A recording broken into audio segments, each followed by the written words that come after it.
Welcome to the Alex Salmond Show. Theresa May does not have her problems to seek building support for her Brexit strategy in the House of Commons. Last week we explained why the unsolved Irish border problem has left her without a majority in the elected chamber for anything resembling her Chequers plan. Today we examine whether Downing Street's position is about to be complicated further by a legal challenge from Scotland and from that traditional enemy of Brexit in the House of Lords. But first, your tweets, your messages and your emails. We hear from Yili, who says, Alex Salmond interviews and analysis are the more serious political and objective insights in the Brexit process. Thank you, Yili. Michael says, the Tories threatened if Scotland voted yes on independence, there would be a hard border between Scotland and England. Yet they're fighting desperately to have no border between Northern Ireland and the Republic of Ireland. Mick says, if Brexiteers are so confident that the UK population is behind them, why are they so afraid of a second referendum on EU membership? Interesting question, Mick. John says, I find it quite humorous that we, Scotland, are chastised for wanting a second referendum, but 3/4 of Conservatives want a second vote on Brexit. Clearly a hot topic this week. James says, the DUP are holding us all to ransom. And John says, this is the best political programme by a mile. Thank you very much, John.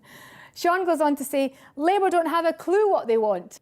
And finally, Sue says, only a general election can solve this situation now. At the end of last month, there was a potentially crucial development in the Brexit drama. The Court of Session in Edinburgh, with no less than the Lord President presiding, referred a case on Article 50 to the European Court of Justice in Luxembourg. This case was brought by a cross-party group of MEPs, MSPs and one MP to ask for a ruling on whether the infamous Article 50, by which the UK government signalled its withdrawal from the European Union last year, could be reversed. By referring the case to Europe, the Scottish judges opened up the possibility that MPs may, by law, have a new choice on Brexit, to revoke Article 50 and go back to square one. This ruling arrived in the middle of the party conference season and, it is fair to say, was little reported in London news outlets. However, its potential significance is far-reaching. And just in case the Prime Minister was in any doubt, Joanna Cherry of the SNP, the sole MP supporting the case, reminded her of it last week. Thank you, Mr. Speaker. It's reported today that the Prime Minister wants the meaningful vote to take place on the 27th of November. The 27th of November is the same day as the European Court of Justice will hear the Scottish Court's referral on the question of whether Article 50 can be unilaterally revoked. My question for the Prime Minister is she afraid of MPs knowing the answer to that question before we have the meaningful vote? First of all, the Honourable Lady is making an assumption about the date of the meaningful vote, and of course we're still in negotiations. And secondly, no, because the point about the Article 50 and whether or not Article 50 can be withdrawn, revoked, is that this government will not be revoking Article 50. We're going to keep Article 50. But the Prime Minister may not have been as complacent about the Court of Session ruling as she appeared in the Commons. A mere 3 days later, the government lodged a last-minute appeal to try and stop the referral to the European Court of Justice. The government claimed confidence, but that isn't the view of many political and legal observers. One person with a foot in both of these camps is a former Scottish Justice Secretary, Kenny MacAskill. Alex spoke to him from Edinburgh. Kenny, welcome back to the Alex Salmond Show. Thank you. Pleasure to be back.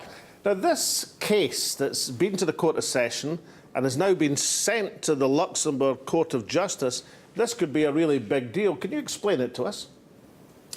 Well, it's almost unprecedented. We've had cases that have been sent by the Scottish Court to Luxembourg for clarification.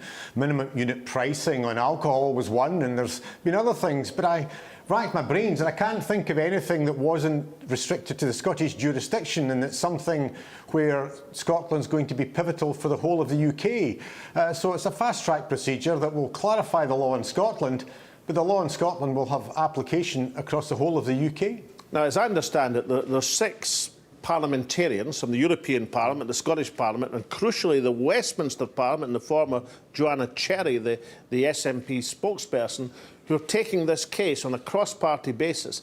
And it's about the irrevocability of Article 50. In plain person's language, it means the MPs could strike it out if the court finds in their favour. What would be the political implications if such a judgment was handed down? Well, they're huge, because at the present moment we've got Theresa May and indeed her colleagues that are left supporting her saying it's her way checkers or the highway and no-deal Brexit. This would show that there's an alternative, which is that you could strike both of them down and you could seek to withdraw Article 50 if the court agree with that. So she wouldn't have her own way that it's a bad deal or an even worse deal or with no deal. So it opens up the whole debate for Parliament, and it's of huge significance. Never mind the fact that Scotland doing it probably is, from our perspective, my perspective, schadenfreude. It won't go down well with arch Brexiteers. So, should we attach significance to the fact that the Court of Session on Appeal, it was the Lord President, Lord Carloway, who's the highest judge in Scotland, he was presiding with other judges who decided to send it to the European Court of Justice. Is that in itself significant? Oh, I think so. I think the fact that he dealt with it himself shows the gravity that they're viewing it. The fact that they sent it away quite speedily, requesting almost a quick decision, shows that they realise the importance of it. So I think they're perhaps enjoying and relishing the moment, because the Scottish judiciary, often marginalised with regard to a UK Supreme Court, never mind the English courts, is now at centre stage. So they've made it big, they're making it big, and it could be even bigger. Now, as you remember, last year, the Supreme Court in London ruled that Article 50 at the beginning of last year had to be voted on by the Parliament, and that was seen as a ruling which upheld parliamentary sovereignty over the government. With this ruling, if it came forward from the European Court of Justice and then the Court of Session saying that that could be reversed by Parliament, would that in itself be a further underlining of parliamentary sovereignty? Oh, absolutely. I think it would dovetail. The Supreme Court laid down that Parliament's got its rights and are protected, and this would show that there's an alternative to the bleak picture being painted by Theresa May, and it would empower Parliament. So at the present moment, the Supreme Court's decided that Parliament has the power. The UK Prime Minister's trying to pretend that there's nothing there to decide other than her options or no deal. If the European Court goes as we hope and expect, then I think Parliament's empowered to be able to not just decide Brexit or no Brexit, but to actually withdraw Article 50. Currently, Theresa May has been struggling between a backstop and some hard cases in the Democratic Unionist Party and indeed within her own cabinet. But this would open up potentially a whole new dimension come December, come January, when the ultimate votes are due to take place, if MPs at that stage had available to them through the courts, as it were, a get-out-of-jail-free card to say, well, we're just going to decide to rescind Article 50 until an agreement which is acceptable is on the table. Oh, absolutely. It changes the whole dynamic of being driven down a narrow route where there's only checkers or no deal. It suddenly empowers Parliament, as was meant by the Supreme Court decision. It means that Labour, SNP, not just the DUP, have control and influence over Theresa May's government for however long it's going to be there. So looking forward, in terms of the parliamentary mechanics, you would think that most people would be pleased about an opening up of options, but I suspect that some of the political establishments won't see it that way, will they? They'll see it as the European courts intervening in Westminster sovereignty. They'll see it as the Luxembourg court telling people what to do, even if it's only to say you're allowed to do this if you want to do it. Oh, absolutely. I think the European Reform Group will be choking on their G&Ts. Not only is it their worst nightmare that the European Court that they so despise has delivered it, but it's been brought there by the jocks who they've, never mind English votes for English laws, all of a sudden Scots law is actually going to be able to usurp that and deliver a decision on the floor of the Palace at Westminster. So it is their worst nightmare. It means that there's an alternative option out with the narrow parameters that they've painted, and it does change the whole game for the UK. So if that ingredient is injected into what is already a fraught and difficult political debate, it means that the outcome of the parliamentary process is even more uncertain. The more options that open up, the more potential conclusions we can have to this long-running saga. Oh, absolutely. I mean, it begins to put the Labour Party on the spot. All of a sudden, they come into play.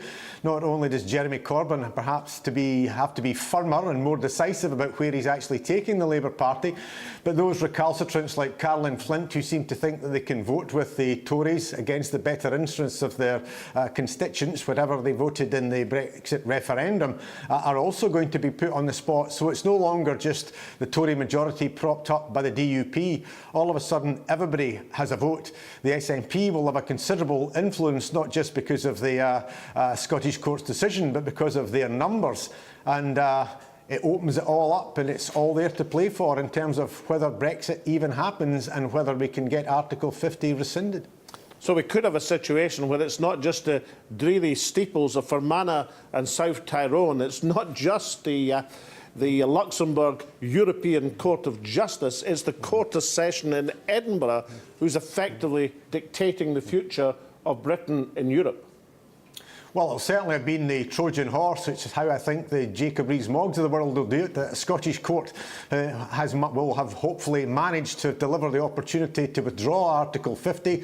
That then puts alternative options out there. It changes the whole nature of debate. It empowers and opens up Parliament, not just theoretically, as the Supreme Court has said that Parliament should ultimately be sovereign, but they're going to have a choice that is, I think, probably one that the majority of the people of the United Kingdom, not just Scotland, would probably go for, which is let's just call a halt to things at the moment until we see just what the alternative is. It's not what was painted on the red side on the side of a bus 2 years ago. We've got to take stock and consider whether this is wise, whether it's best, and these things can't be rushed. Ken McCaskill, as former Scottish Justice Secretary, you're well versed in these matters, but relatively this matter has had very little coverage in the metropolitan media in London. Is that just because it's a Scottish issue, or do you think people haven't woken up as yet to the potential significance of this forthcoming court ruling? Well, I think it's the latter. I think they've just been ignoring Scotland. It is a backwater. It doesn't matter. Everybody's been focused on Northern Ireland, and all of a sudden, I think they might wake up to discover that actually there was a route into the ECG. It was by the Scottish courts. It doesn't have to defer to the Supreme Court in this. Ultimately, matters could be referred to the Supreme Court, but the ECG has the powers here and been called in by the Scottish courts. So I think the metropolitan focus has been to ignore Scotland. Who cares? It doesn't matter. Well, in fact, it does matter, and it's going to change the nature of the debate and hopefully perhaps even the situation that we're currently facing politically. Now, Kenneth McCaskill, former Justice Secretary and famous football fan, I'm going to put you on the spot. What do you think is the most likely? Is it going to be Brexit or Scotland's qualification for the forthcoming European Championships? Well, I think Scotland will qualify. Brexit, I hope, won't happen. Kenneth McCaskill, thank you very much. Thank you. Scotland may have added a substantial headache to the Prime Minister's Brexit imbroglio by opening up MPs' options in the House of Commons. However, she may still have something to fear from that other centre of resistance in the upper chamber, the House of Lords. Join us after the break when we'll catch up with Brexit and the Lords. Welcome back. Article 50 may come back to haunt the Prime Minister in the House of Commons. However, its original author sits in the House of Lords, and he is in no doubt that it can be revoked. My last point is one that I've made before, and I'm afraid I've made it tedious there, but I have to do it again. An Article 50 invocation is not an irrevocable act. Withdrawing the invocation would carry no price, political or financial. We would never have left. The terms of our membership wouldn't have and couldn't be changed without our agreement. If the government can't negotiate a Brexit which even remotely resembles what was promised in June 2016, hypothetical, if they can't, and if the red lines which Mrs May wrote in September 2016 in the party conference speech turn out to preclude any workable solution to the Irish border, hypothetical, then I believe the country should certainly be asked whether, knowing what we now know, they would prefer that the notification should be withdrawn. I'm now delighted to be joined by one of the most active campaigners in the House of Lords on the Brexit issue, Lord Wigley, the former leader of Plaid Cymru. Daffy, welcome back to the Alexander. Thanks very much indeed. Let me start with this court case coming up at the European Court of Justice in Luxembourg, which could produce a ruling which says that Article 50 could be revoked unilaterally if the House of Commons and the Lords decided so. Yeah, well, of course, that's the point, that it could be done unilaterally. I think there's always been a belief that it could be done, although the government's tried to prevent that being acceptable. If it can be done unilaterally, it becomes very relevant if the House of Commons, and perhaps the House of Lords as well, fail to support any alternative proposals for Brexit. In those circumstances, we're going to find ourselves running up against the time barrier of the 29th of March. And if there's going to be a referendum, as many of us would like to see, on the outcome, or possibly even a general election, then there has to be a facility for delaying the Article 50 until the outcome of a referendum or a general election are known. And from the vantage point of the House of Lords, I mean, you must be sitting scratching your head. It seems to be a Commons without a majority for any proposal, if there is a proposal to put to the Commons. Well, and it reminds us of scenarios which you yourself were part of at one time, when the House of Commons wanted to reform the House of Lords, but couldn't get a majority for any single proposal. It's a similar situation that we're heading for. And it's a matter of frustration in the House of Lords at this point in time, that there's a wish to get on with it, whatever the outcome. Let's make sure that it's a coherent one, try to avoid the cliff edge no deal scenario, but things are bogged down in a quagmire. Now, I'm going to draw on your experience, long experience as a parliamentarian, somebody who had the occasional clash with the chair in your time as an MP, Daffy. The government's very anxious, it seems, to try and prevent the Commons opening up the options by an amendable motion. Knowing what you know about the current Speaker of the House of Commons, John Bercow, do you think he'll be giving the Commons a reasonable choice? I think that John Bercow is certainly his own man. He may have upset some people in the way that he has used his powers, but by and large he is not captive to the establishment.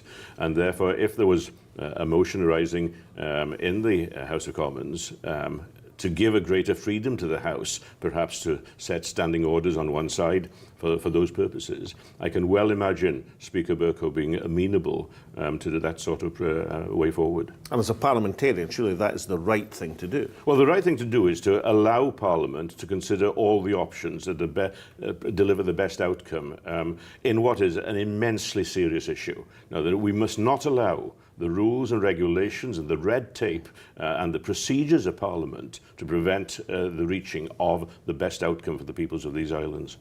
Now, Daffy, the Plaid Cymru have just elected a new leader, Yes. Adam Price, who used to sit in the Commons with us both. In fact, if I remember correctly, we were part of the campaign to impeach the then Prime Minister, Tony Blair, about the Iraq War. Adam has come to the leadership of Plaid Cymru as a member of the National Assembly now.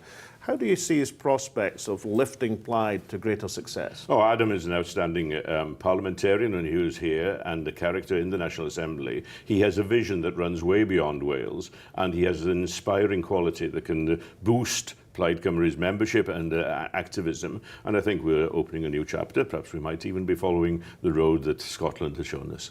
But as I remember, I think under your leadership, Plaid Cymru outpolled the SNP in 1999. Wasn't that correct? Well, that was a great election in 1999. If we'd got some 3% more off Labour, we'd have been the largest party. And do you think Adam Price will be able to make it?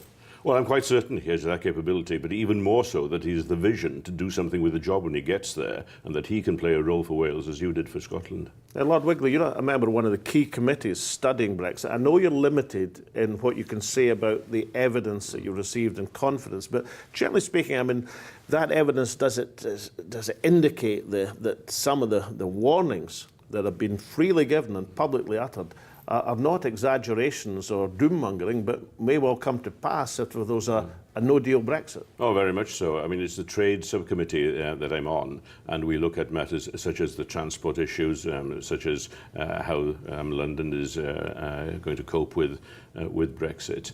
And the evidence in public session that we've been given has shown quite clearly that people who are at the sharp end just want the detail. They want to get on with it. They don't want the perpetual holding back. And they're getting fairly strident by now about it. Now, obviously, the House of Lords has plenty of politics played out in it. And, of course, we should remember there's an anti-Brexit majority in the House of Lords. But generally speaking, people would argue that House of Lords committees often go into an element of detail that sometimes the House of Commons misses because the people are too busy scoring political points. Do you think a House of Lords committee has that emphasis? Yeah, so I think the House of Lords committees can do two things. They have more time to look at some matters that the House of Commons just don't have the time to do so. And they also have a degree of expertise, people whose background were in certain walks of life, industry, commerce and all the rest, that bring that to the table and enable them to ask the right question at the appropriate time. So the Lords is the watchdog of the Brexit constitution? Yes, and to feed the information that comes to the Commons so that they can take better decisions. Are you still in favour of an elected House? Oh, very much so. I'm a Democrat. Daft Wigley, thank you very much. Thank you. Lord Wigley is a convinced European. However, how do the crossbenchers in the Lords believe that the Brexit denouement will play out in the upper chamber? Alex spoke to Lord Nazir Ahmed and Baroness Uden. Baroness Uden and Lord Ahmed, delighted to have you on the Alex Salmond Show. Thank you very much, and we are delighted to be on your show. Lord Ahmed, can I turn to you first? We've been discussing the possibility that the Luxembourg court might rule that Article 50 is revocable, can be reversed. If that were to happen in late November, would that be something you think the House of Lords would treat very seriously as an option? I definitely do, because I think that the House of Lords, even when the bill came to the House of Lords after the House of Commons, made the current changes that we have. And a lot of the excuses given by the government were that, look, according to the treaty, Article 50, now we are bound to come out in March 2019. And so therefore, I think if the court decides, then obviously there'll be a new debate in the House of Lords, and I think also nationwide. Would you say that you think the interventions of the House of Lords in passing many amendments to the Brexit legislation were influential in widening the scope of the debate?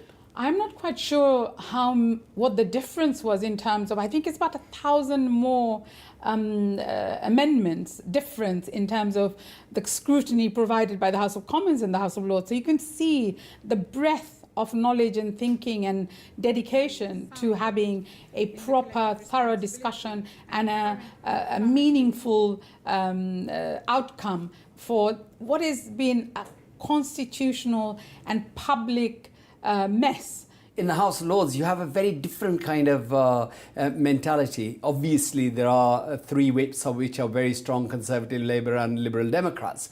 But the crossbenchers and the independents, they go as they wish. And But Lord Ahmed, I suspect that some of the whips have been sidling up to you and saying, Lord Ahmed, we could appreciate your support in this crucial amendment coming up. in the House of Commons, they come with the whip and they say, you have to vote.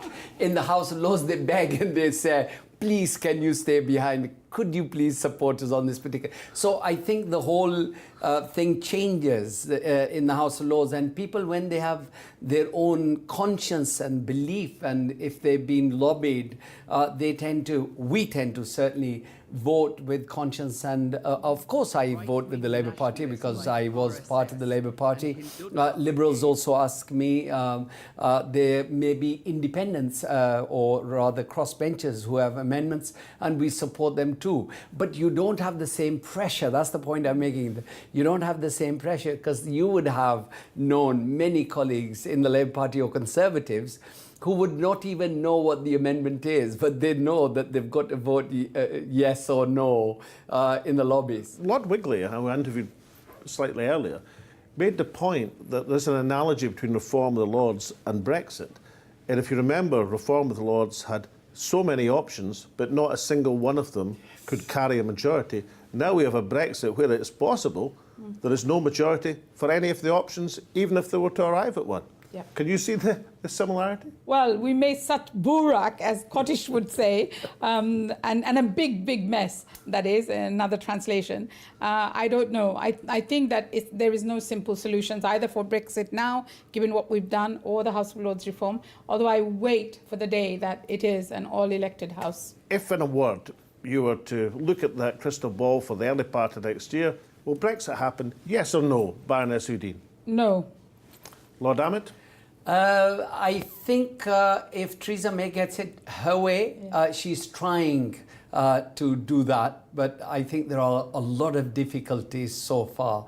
So especially this court decision, especially when there are people in both houses who are saying now by January, if she doesn't get this deal, already the Europeans are threatening that they can extend 1 year on with the Irish border situation, but not more. Lord Ammon, you've lived up to your reputation of never answering in one word where several eloquent sentences would... Now, I don't have a crystal ball, but what I do have for you both is an Alex Salmond Quaich, since this is the first time you've been interviewed in the studio. Okay. Lord Ammon, could you pass that to Baroness Udine? Thank you. Now, a Quaich, as you both know, is a Gaelic, Scots Gaelic for a loving cup.